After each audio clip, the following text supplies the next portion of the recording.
In het midden van de 18e eeuw overspoelden golven van geweld onze Brabantse kempen en het Limburgse platteland. Horden van gewetenloos boevenpak trokken plunderend en brandstichtend door onze vrede gedreven. Zij noemden zich de bokkenrijders, naar schimmige luchtgeesten, die volgens een middeleeuwse mythe op bokken gezeten door de donkere nachtelijke hemel zwermden en zelfs afgesloten huizen konden binnendringen. Bokkenrijders, alle gebroed, dat is. Ze moeten ze uitroeien met wortel en tak, dat moeten ze. Ja, dat zeker, Marie, dat zeker. Ik heb gehoord dat ze verleden nacht de stee van Arjan de Stoer hebben platgebrand en alles van waarde hebben meegenomen. Oh ja? Het is toch niet waar, Warren? Alle gebroed, dat is. Ze zeggen dat hun ogen licht geven in den donker. En dat ze zo rap zijn dat het noodlot betreft als een donder. Gezwets, dat zeg ik u. Achterbaks gepeupel dat met lage streken en omkoperij het gewone volk neemt. Laat ze de landheer maar eens beroven, dan komen ze van de koude kermis thuis. De mythe verhaalt dat dit duivelse leger van bokkenrijders zijn einde vond in een gruwelijke slag, hoog in de hemelen boven de Postelse abdij. 60 lange jaren oefenden de benden een waar schrikbewind uit over de plattelandsbevolking. Hun satanische gildenteken, een bokkenpoot, vervulde een ieder met huiver en angst. Vervloekt zijn die bokkenrijders, de parasieten van deze streek en de Hugo in het bijzonder. Is een goddeloze doerak, die Hugo. Met zijn lange zwarte maren is het een duvel gelijk. Wanneer hij in de buurt is, bent uw leven niet zeker. Om nog te zwijgen over haven en goederen. Zelfs de grendelschotten Valburg houden hem niet tegen. Ach heren, wie zal ons kunnen verlossen van zulke kwelgeesten?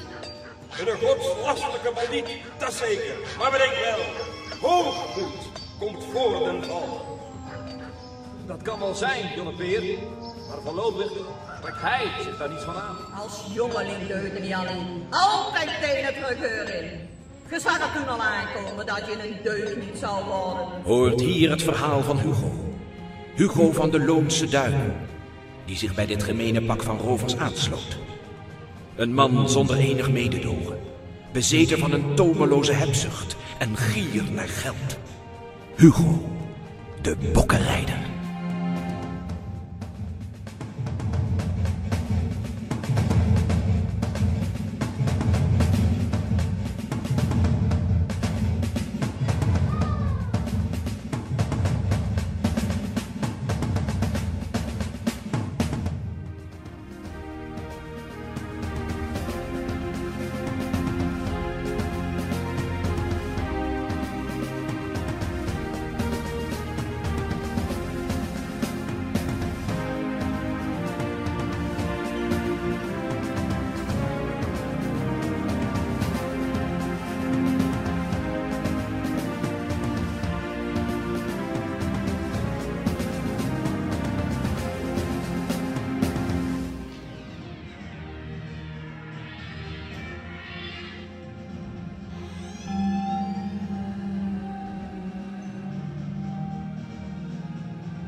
Dit huis, dit vervloekte huis, het is een hel gelijk.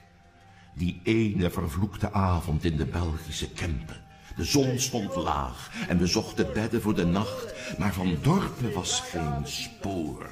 Maar ineens in de verte een groot gebouw. De abdij van Postel, wisten wij. We brachten de paarden in galop en toen de zon was weggezakt, kwamen we aan bij de kapel. Er was licht achter de ramen en het was er doodstil. Geen monnikenzang of vroom geprevel.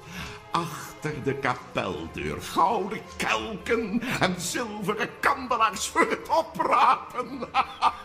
Met deze gedachte ramden we de deur. Geen mens. Op het altaar glinsterde de buit. De kaarsen waren ontstoken. Vreemd. Mijn mannen kraakten het offerblok en ikzelf leegde het altaar. En toen, plotseling, op mijn schouder een slanke hand. Ik keek om en achter mij stond een jonge vrouw, haar ogen vol vuur. Allen zagen haar en het gerinkel verstomde.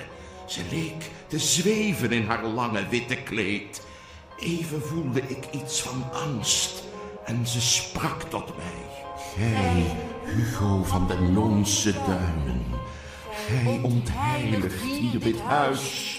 Zo kom tot inkeer en roep niet de toorn des Heeren over u af. Maar ik overwon mijn angst, hoonde haar weg met schampere lach en stootte haar ruw terug.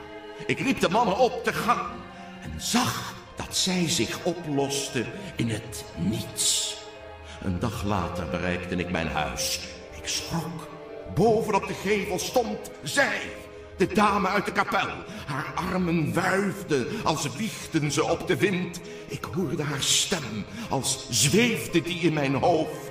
Nergens in uw eigen huis, noch waar ook ter wereld, zult gij rust of vrede vinden, nu gij Gods huis geschonden hebt. Eerst dan, wanneer een edel mens met het reine geweten van een pasgeboren kind uw woonstede zal betreden, dan zult gij vrede vinden in uw huis en in uw hart. Die ban, mijn gruwelijk lot, is tot op heden niet gebroken.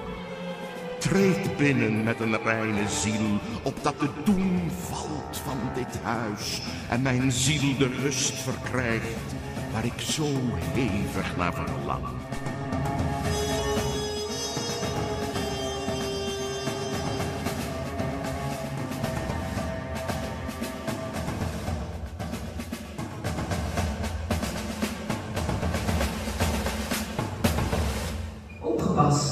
The deuren openen in jouw richting. Please stand back. The doors will open in your direction.